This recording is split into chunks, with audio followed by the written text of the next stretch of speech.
నమస్కారం. వార్తా 9 న్యూస్ కు స్వాగతం. ముందుగా వార్తల్లోని ముఖ్యాంశాలు. ఖనిజాల వినియోగంపై సీఎం చంద్రబాబు సమీక్ష. ఇనుప ఖనిజ నిల్వలతో రాష్ట్రాన్ని స్టీల్ హబ్ గా లక్ష్యం. భారీ పెట్టుబడులు, ఉద్యోగాలపై దృష్టి. గనుల అభివృద్ధితో ఆదాయం పెంచాలని సూచన.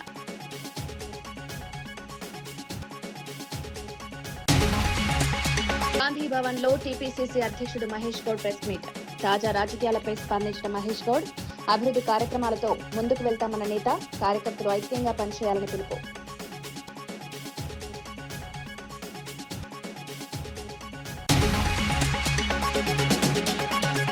విజయ్ కు మద్దతు లేదని తిరుమలవలన్ స్పష్టత.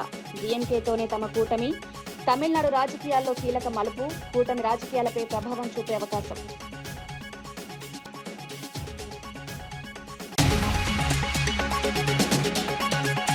బండి సంజయ్ వ్యాఖ్యలకు ఎంపీ చామల కిరణ్ రెడ్డి కౌంటర్.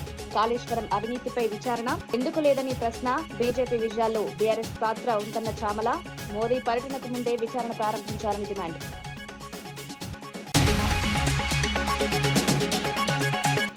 సికింద్రాబాద్ లో గంజాయి స్మగ్లింగ్ రాకెట్ బట్టబయలు. 14 కిలోల గంజాయి స్వాధీనం. ఒడిశా నుంచి బీహార్ కు తరలిస్తున్న నిందితుడి అరెస్ట్. డ్రగ్ నెట్వర్క్ పై మరింత దర్యాప్తు.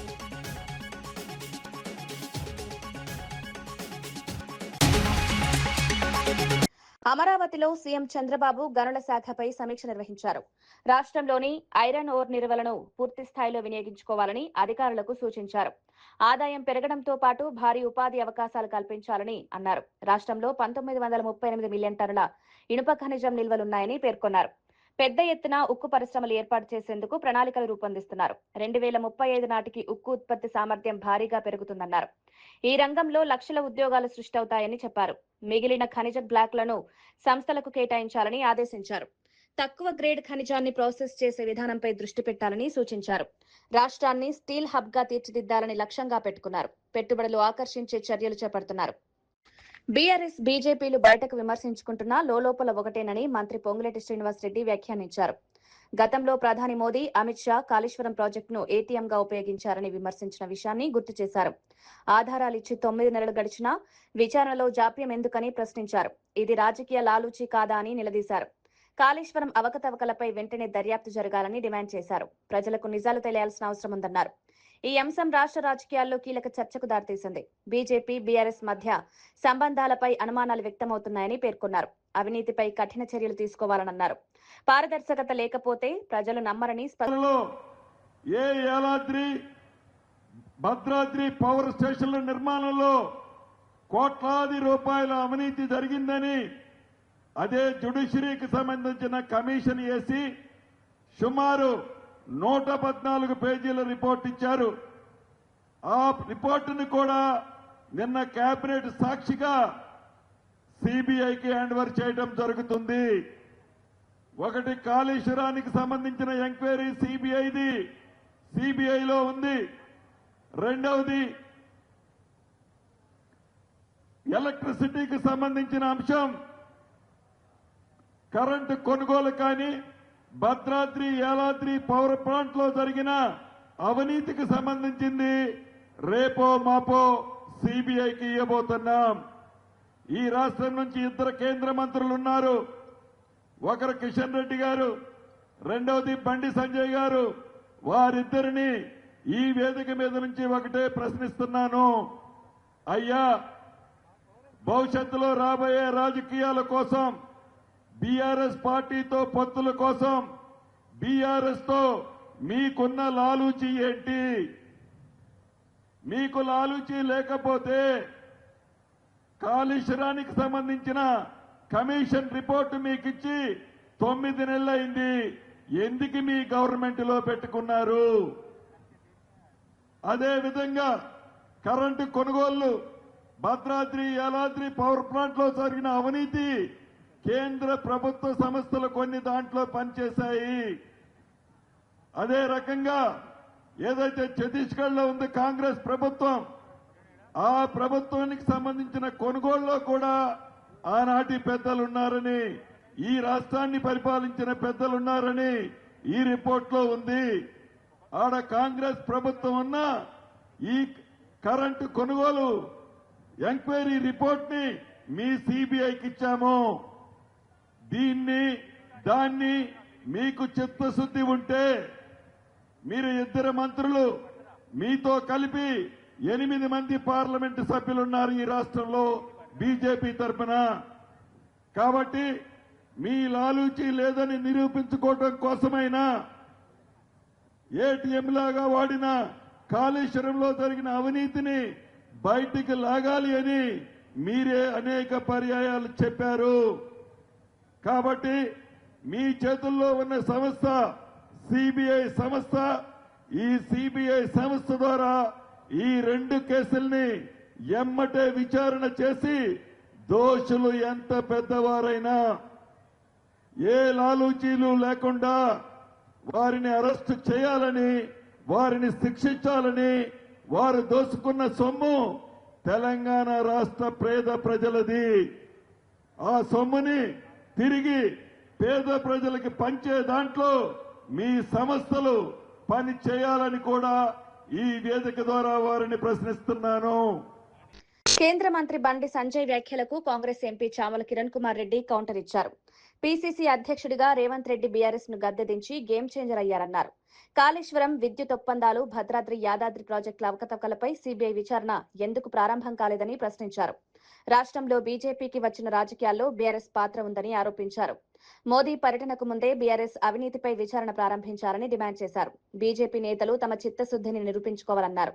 ప్రజలకు నిజాలు తెలియాల్సిన అవసరం ఉందని పేర్కొన్నారు. ఈ వ్యాఖ్యలు రాజకీయంగా చర్చనీయాంశమయ్యాయి. బీజేపీపై కాంగ్రెస్ విమర్శలు మరింత ముదిరాయి.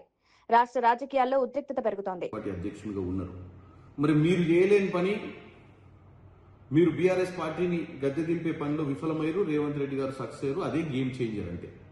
రేవంత్ రెడ్డి గారు తమిళనాడులో కానీ, పాండిచేరిలో కానీ, వెస్ట్ బెంగాల్లో కానీ, అస్సాం కానీ ప్రచారానికి వెళ్ళలేదు. రేవంత్ రెడ్డి గారు స్టార్ క్యాంపెయినర్ వెళ్ళింది కేవలం కేరళకే.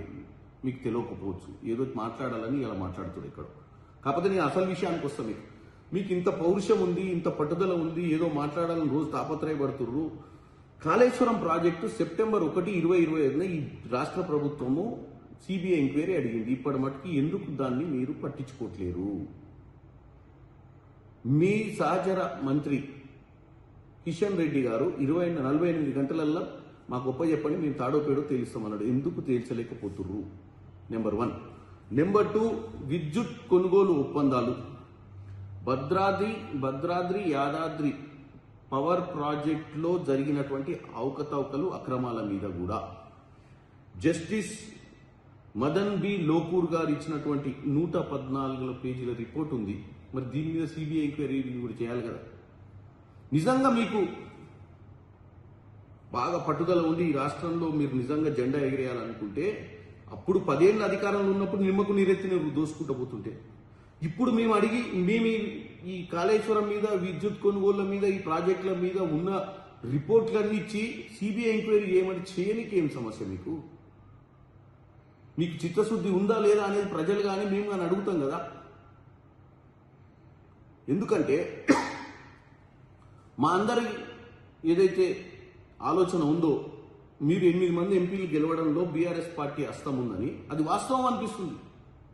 ఎందుకంటే మీ పార్లమెంట్లో సిరిసిల్లలో గతంలో 18,000 ఓట్లు మీ బీజేపీ క్యాండిడేట్ అసెంబ్లీ ఎలక్షన్లలో వస్తే, మీరు పార్లమెంట్కి పోయేసరికి 70,000 పైచీల కోట్లు, 72,000 పైచీల కోట్లు వచ్చినాయి. ఎట్లొచ్చినాయి? అది కేటీఆర్ కాన్స్టిట్యున్సీలా. సిద్దిపేటల పక్కనున్న సిద్దిపేటల బీజేపీ అభ్యర్థికి 23,000 ఓట్లే వస్తే అసెంబ్లీ ఎన్నికలలో, బీజేపీ అభ్యర్థికి 62,800 ఓట్లు ఎట్లా వచ్చినాయి పార్లమెంట్ ఎన్నికల? ఎందుకంటే హరీష్ రావు చాలా పొడుగుంటాడు, తెలివికల్లోడు, కేటీఆర్ యువరాజైనా. ఈ 2 కాన్స్టిట్యున్సీలు కూడా బీజేపీకి నోట్లు వచ్చినాయి అంటే నిజంగానే అవయదానం చేసినట్టుగానే ఉంది. మరి అది నిజమని తేట తెల్లమైంది మీరు సిబిఐ ఎంక్వైరీ చేయకపోతే. కాబట్టి ఈ పిచ్చి మాటలు, పిచ్చి లెక్కలు, అబద్ధాలు చెప్పి రేవంత్ రెడ్డి గారు ఫేమస్ అవుతుండని బాధను పక్కన పెట్టి, ఈ రాష్ట్ర ప్రజలు మీ వైపు చూడాలంటే మొట్టమొదటి పని మీరు చేయాల్సిందంటే, రేపు నరేంద్ర మోడీ గారు 10వ తారీఖు వస్తుండు. 10వ తారీఖు నరేంద్ర మోడీ గారు రాకముందే మీరు సిబిఐ ఎంక్వైరీని చేసి సిబిఐ ఎంక్వైరీని ఇనిషియేట్ చేయండి అని నేను కోరుకుంటున్నాను. వైసీకే నాయకుడు తిరుమలవన్ విజయ్ కు మద్దతు ఇవ్వబోమని స్పష్టం చేశారు. తమ పార్టీ డీఎంకేతోనే కొనసాగుతుందన్నారు. ఇటీవల జరిగిన అసెంబ్లీ ఎన్నికల్లో 2 స్థానాలు గెలుచుకున్నామని గుర్తు చేశారు. రాజకీయంగా తమ వైఖరి స్పష్టంగా ఉందని పేర్కొన్నారు. విజయ్ పార్టీ ఎదుగుదలపై స్పందిస్తూ మద్దతు ఇవ్వబోమని తేల్చి చెప్పారు. డీఎంకేతో ఉన్న కూటమి కొనసాగుతుందని తెలిపారు. తమిళనాడు రాజకీయాల్లో ఈ ప్రకటన ప్రాధాన్యత సంతరించుకుంది. కూటమి రాజకీయాలపై ప్రభావం చూపే అవకాశం ఉందని విశ్లేషకులు భావిస్తున్నారు. వీసీకే నిర్ణయం డీఎంకేకు బలం చేకూరుతుందని అంటున్నారు. ఎన్నికల అనంతరం రాజకీయ సమీకరణాల్లో మార్పులు చోటు చేసుకుంటున్నాయి. We agree with the judgment of the people, verdict of the people through this election. I can assure that people of Tamil Nadu are for the coalition government in Tamil Nadu in future. This is the actual fact. Through this verdict we have to realize. No absolute majority for TVK to form government as themselves. So they need support from outside of his party. But we are not thinking about the coalition government along with the TVK. We are still with DMK Adel Alliance only. We are for secularism. So we will proceed with this alliance for the welfare of Tamil Nadu people. So are you open to an alliance with the TVK? Are you open to it in the future? So is this something that we have no such an idea, that we are not expecting any invitation from TVK. We are thanking to the people who have given this verdict against communal forces. పంట కొనుగోలులో జరుగుతున్న అక్రమాలపై BRS నేత జీవన్ రెడ్డి తీవ్రంగా స్పందించారు. కొనుగోలు కేంద్రాల్లో అధికారుల నిర్లక్ష్యం వల్ల రైతులు ఇబ్బందులు పడుతున్నారన్నారు. గంటల తరబడి రైతులు నిరీక్షించాల్సి వస్తోందని మండిపడ్డారు. ప్రభుత్వం వెంటనే జోక్యం చేసుకోవాలని డిమాండ్ చేశారు. కొనుగోలు ప్రక్రియను పారదర్శకంగా నిర్వహించాలని సూచించారు. రైతులకు చెల్లించాల్సిన బకాయిలను వెంటనే విడుదల చేయాలన్నారు. రైతుల సమస్యలను ప్రభుత్వం పట్టించుకోవడం లేదని విమర్శించారు. ఈ పరిస్థితి కొనసాగితే రైతులు నష్టపోతారని హెచ్చరించారు. రైతుల పట్ల ప్రభుత్వం బాధ్యతగా వ్యవహరించాలని కోరారు. ఈ అంశం రాష్ట్ర రాజకీయాల్లో చర్చనీయాంశమైంది. రాహుల్ గాంధీ గారు ఏది ఇస్తుందో ఎకరా 15,000 ఇస్తామని చెప్పని రేవంత్ రెడ్డి గారు రాహుల్ గాంధీ గారి నోటంట పలుకులు పలికిచ్చిండు. ఈయన మాట్లాడితే నంబరు అని చెప్పని గాంధీ గారి కుటుంబం కాబట్టి రాహుల్ గాంధీ గారితో మాట్లాడిచ్చిండు. అది నీ అభివృద్ధిలో భాగం కాదా? కూర్చో రేవంత్ రెడ్డి దగ్గర, కూర్చో రేవంత్ రెడ్డి దగ్గర. ఆ రైతు భరోసా 15,000 అడుగుతున్నా నన్ను ఊళ్ళో పడి తిరిగిలేరని చెప్పు. అది లేదు.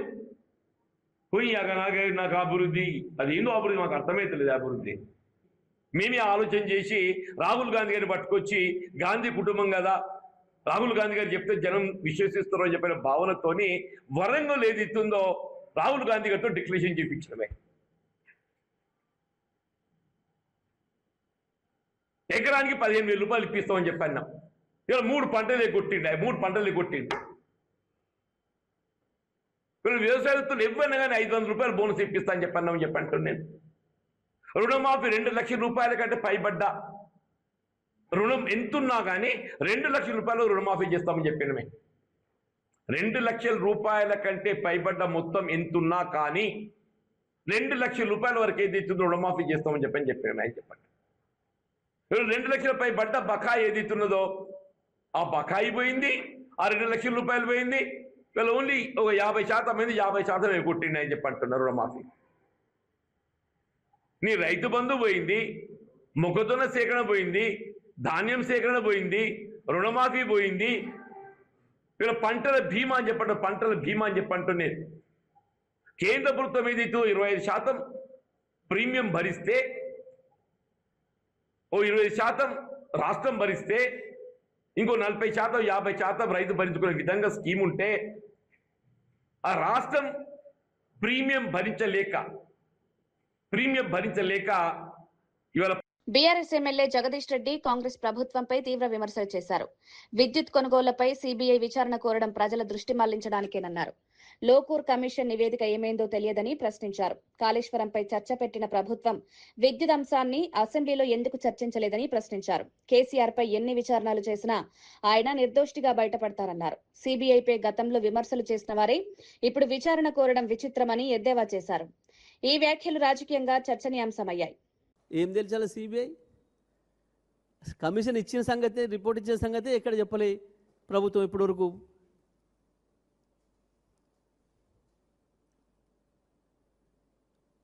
కనీసం మీకన్నా ఎవరికన్నా తెలుసా అని పలానా తేదీ నాడు పలానా లోకరు బాధ్యతలు తీసుకుండు, విచారణ చేసిండు, రిపోర్ట్ ఇచ్చిండు అన్నది మాకైతే తెలియలే. మేము పార్టీసం దాంట్లో. నాకు కూడా ఆయన నరసింహారెడ్డి గారు ఉన్నప్పుడు నోటీస్ ఇచ్చిండు. ఆ తర్వాత లోకూర్ గారు అయితే కేసీఆర్ గారికి కానీ నాకు కానీ మా ఇతర అధికారులకు కానీ ఎవరికి నోటీసులు ఇవ్వలే, మమ్మల్ని మాట్లాడలే కనీసం. మరి వారు రిపోర్ట్ ఇచ్చిన సంగతి కూడా మాకు తెలియదు. మరి ఎందుకు కాళేశ్వరం మీద పెట్టినోళ్ళు అసెంబ్లీలో చర్చ దీనిపైన ఎందుకు పెట్టలేకపోయినరు?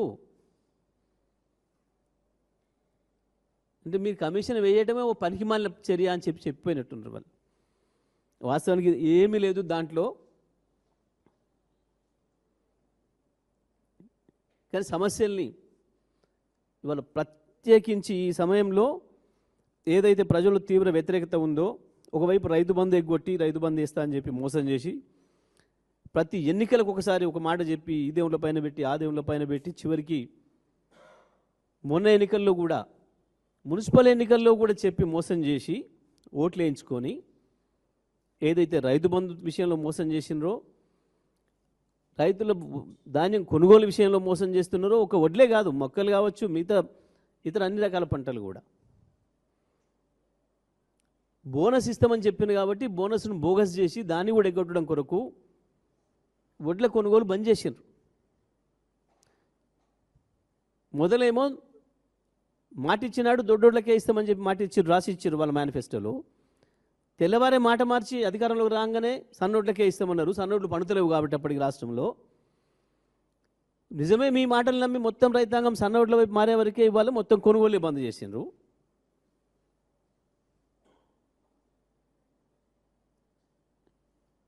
వీటన్నిటి నుంచి ఇప్పుడు ప్రజలు పక్కదారి పెట్టేయాలి, మీడియాను ఎంగేజ్ చేయడం కొరకు వేస్తున్న ఓ నాటకం తప్ప ఈ సిబిఐ విచారణతో అయ్యేదేం లేదు, పీకేదేం లేదు. వీళ్ళు ఎన్ని విచారణలు చేస్తే మాకు అంత మంచిది. కేసీఆర్ ఇంకా ఇంకా ఇంకా కడిగిన ముత్యంలాగానే వస్తారు బయటికి బ్రహ్మాండంగా. రోజు రోజుకు ఇంకా తేలిపోతున్నాయి. మీరు సృష్టించిన అబద్ధాలన్నీ ఒకటొకటి అన్నీ తేలిపోతున్నాయి. కాళేశ్వరం తేలిపోయింది, కరెంట్ ఇది లేనే లేదు ఏమీ.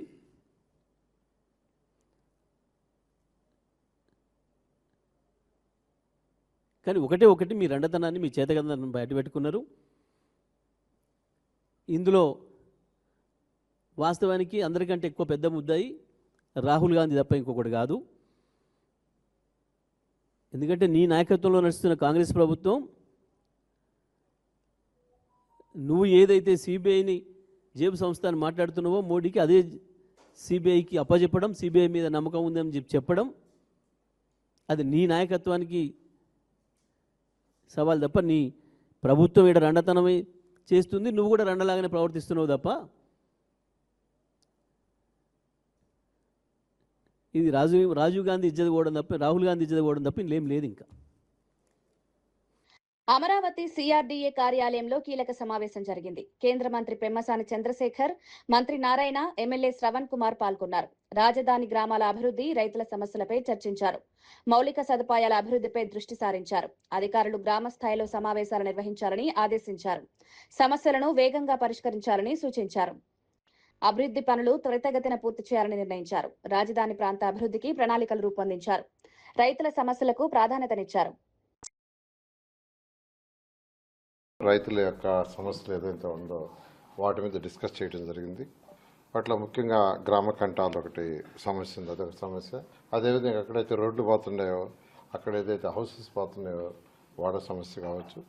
అదేవిధంగా ఎగ్జిస్టింగ్ గ్రామాల్లో ఎవరైతే ఉండారో వాళ్ళకి ఇన్ఫ్రాస్ట్రక్చర్ ఏదైతే రోడ్స్ కానీ, డ్రైన్స్ కానీ, వాటర్ కానీ, కమ్యూనిటీ హాల్స్ కానీ వీటన్నిటి మీద డిస్కస్ చేసి యాక్చువల్గా సిఆర్డీఏ కమిషనర్కి, అడిషనల్ కమిషనర్స్కి ఇన్స్ట్రక్షన్ ఇవ్వడం జరిగింది. సిఆర్డీఏ కమిషనర్ గారు కొత్తగా వచ్చారు కాబట్టి వాడిని 29 గ్రామాల్లో పోయి ఫస్ట్ మీటింగ్ పెడితే వాళ్ళకు కూడా ఒక క్లారిటీ వస్తుందనే ఉద్దేశంతో షెడ్యూల్ వేసుకొని ఈ నెలాఖరు లోపల అన్ని గ్రామాలు తిరిగి వస్తూ ఉన్నారు. తిరిగి వచ్చిన తర్వాత మళ్ళీ కూర్చొని పాలసీలు చేసి దాని ప్రకారం ముందుకు పోతాం. నేను రైతు సోదరులందరికీ ఒకటే చెప్పేది, ఏదైతే పాలసీ ఉందో ఆ పాలసీని ఫాస్ట్గా ఇంప్లిమెంట్ చేస్తాం. అటుగానే ప్రతి ఒక్కరు ఇండివిజువల్గా నాకు ఇది ఇచ్చేయండి అంటే అది మొత్తం సిస్టమ్ స్పాయిల్ అయిపోతుంది. ఆర్పైడ్ జోన్ వెనక్కి తీసేసుకున్నాం. ఎందుకనంటే ఏదైతే రెవెన్యూ వాళ్ళకి ఇచ్చామో రెవెన్యూ వాళ్ళు 1 సెంట్ కోసం తీసుకున్నారు. అయితే రెవెన్యూ వాళ్ళు పేమెంట్ చేయలే. దాన్ని యాక్చువల్గా వాళ్ళకి నోటీస్ ఇచ్చారు 2 సార్లు. అందువల్ల యాక్చువల్గా దాన్ని బ్యాక్ తీసుకోవడం జరిగింది. వాళ్ళకి ఎవరైతే గత ప్రభుత్వం ఏదో 1 సెంట్ అని కొందరికి ఇచ్చిందో వాళ్ళు ఏ జిల్లాలో ఉండారో ఆ జిల్లాలో వాళ్ళకి 1 సెంట్ ఇవ్వమని గవర్నమెంట్ ముఖ్యమంత్రి గారు ఆదేశించారు. దాని మీద కన్సర్న్ కలెక్టర్లు వాళ్ళని ఐడెంటిఫై చేసి వాళ్ళకి ఇవ్వటం జరుగుతుంది. మంత్రి గుమ్మడి సంధ్యారాణి మోదకొండమ్మ మహోత్సవాలపై సమీక్ష నిర్వహించారు. మే 17 నుంచి 19 వరకు జరిగే ఈ జాతరను ఘనంగా నిర్వహించాలని నిర్ణయించారు. అధికారులు నిర్వాహకులతో సమావేశం నిర్వహించి ఏర్పాట్లపై చర్చించారు. భక్తులకు ఎలాంటి ఇబ్బందులు కలగకుండా చర్యలు తీసుకోవాలని ఆదేశించారు. ఈ ఉత్సవం గిరిజనుల ప్రధాన పండుగగా గుర్తింపు పొందింది. ప్రభుత్వం పూర్తి మద్దతునిస్తుందని తెలిపారు. పోస్టర్ను విడుదల చేశారు. భక్తులు పెద్ద ఎత్తున పాల్గొనే అవకాశం ఉందని చెప్పారు. భద్రతా ఏర్పాట్లపై ప్రత్యేక దృష్టి పెట్టారు. ఈ కార్యక్రమం విజయవంతం చేయాలని పిలుపునిచ్చారు. సంతోషంగా ఉంది నాకు. ఈరోజు కలెక్టరేట్లో అందుకనే ఒక్కసారి సమీక్షా సమావేశం ఏర్పాటు చేసుకున్నాం. ఆ సమీక్షలో అన్ని చక్కగా జరుగుతున్నాయి. అన్ని డిపార్ట్మెంట్స్ మంచి అలర్ట్గా ఉన్నారు. కాబట్టి ఈ పండగకి అందరినీ సహకరించమని, ఎవరు అంటే ప్రత్యక్షంగా పరోక్షంగా అందరినీ సహకరించమని నేను హృదయపూర్వకంగా వేడుకుంటున్నాను. అలాగే పండగకి అన్ని రకాలుగా ఒకటి కాదు, మొత్తం మీరు ఇప్పుడే రివ్యూ మీటింగ్లో చూస్తారు, అన్ని విధాలుగా ఎందుకంటే ఇది రాష్ట్ర పండుగ కాబట్టి ప్రభుత్వం కూడా అన్ని విధాలుగా సహకరిస్తుందని మీ అందరికీ తెలియజేస్తున్నాను. బీజేపీ ఏపీ అధ్యక్షుడు PVN Madhav south coast railway zone ఏర్పాటు నిర్ణయాన్ని స్వాగతించారు. విశాఖపట్నం కేంద్రంగా జోన్ ఏర్పాటు కావడం రాష్ట్రానికి శుభపరిణామమని అన్నారు. గెజిట్ నోటిఫికేషన్ జారీ కావడం కీలక మైలురాయిగా పేర్కొన్నారు. జూన్ నుంచి కార్యకలాపాలు ప్రారంభమవుతాయని తెలిపారు. రైల్వే కనెక్టివిటీ మెరుగుపడుతుందన్నారు. ప్రాంతీయ అభివృద్ధికి ఇది దోహదం చేస్తుందని పేర్కొన్నారు. ప్రజలకు ప్రయోజనం కలుగుతుందన్నారు. కేంద్ర ప్రభుత్వ నిర్ణయాన్ని అభినందించారు. ఈ జోన్ ఏర్పాటుతో కొత్త అవకాశాలు వస్తాయన్నారు. రాష్ట్రానికి ఇది పెద్ద ఊతమని పేర్కొన్నారు. ఆంధ్రప్రదేశ్కి ఇవ్వటం, హెడ్ క్వార్టర్స్ విశాఖపట్నం పెట్టడం, దేశంలో ఎక్కడా లేని విధంగా ఒక రాష్ట్రానికి ఒక జోన్ రావటం ఏదైతుందో నిజంగానే గొప్ప విషయం. ఆఫీస్ ఓపెన్ చేయడం, జీఎం ర్యాంక్ ఆఫీసును పెట్టడం, అలాగే ఏడీఆర్ఎంని పెట్టడం, ఇవన్నీ చేయడం జరిగింది.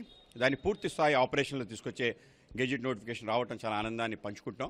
రాబో కాలంలో రైల్వేస్లో పెద్ద ఎత్తున పెట్టుబడులు రాబోతున్నాయి. అన్ని 4 వేస్ అవటం, ఒక బుల్లెట్ ట్రైన్ అమరావతి నుంచి దేశంలోని అన్ని నగరాలకి కలపాలని ఒక ప్రయత్నం, ఇవన్నీ కూడా అద్భుతాలు. జూన్ 1వ తారీఖు నుంచి పూర్తి స్థాయి కార్యకలాపాలు అమలవుతాయని చెప్పారు. ఆ విధంగా మీ అందరూ ఎదురు చూస్తున్న ఒక గొప్ప కార్యక్రమం ఉంది. ఆ విధంగా మా అందరికీ ఆనందాన్ని కలిగిస్తుంది.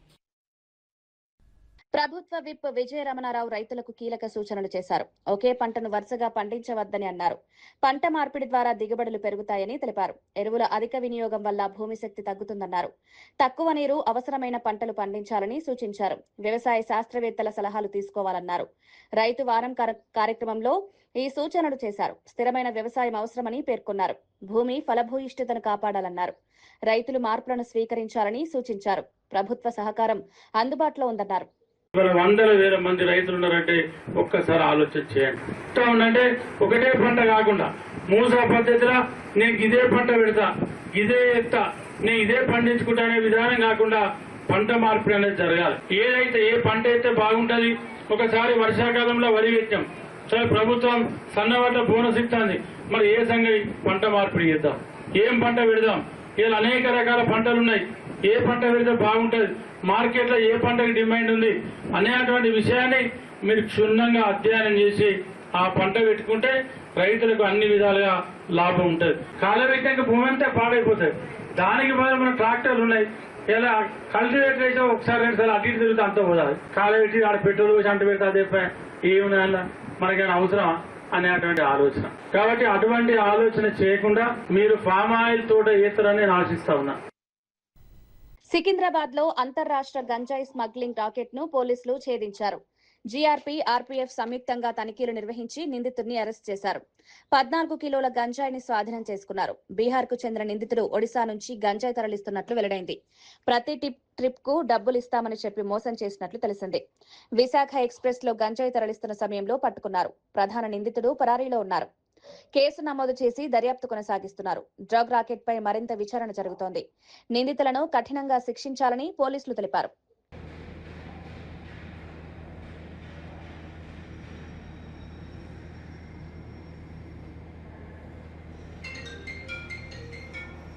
ఇవి ఈనాటి వార్తా విశేషాలు. మరో బులెటిన్లో మళ్ళీ కలుద్దాం. నమస్కారం.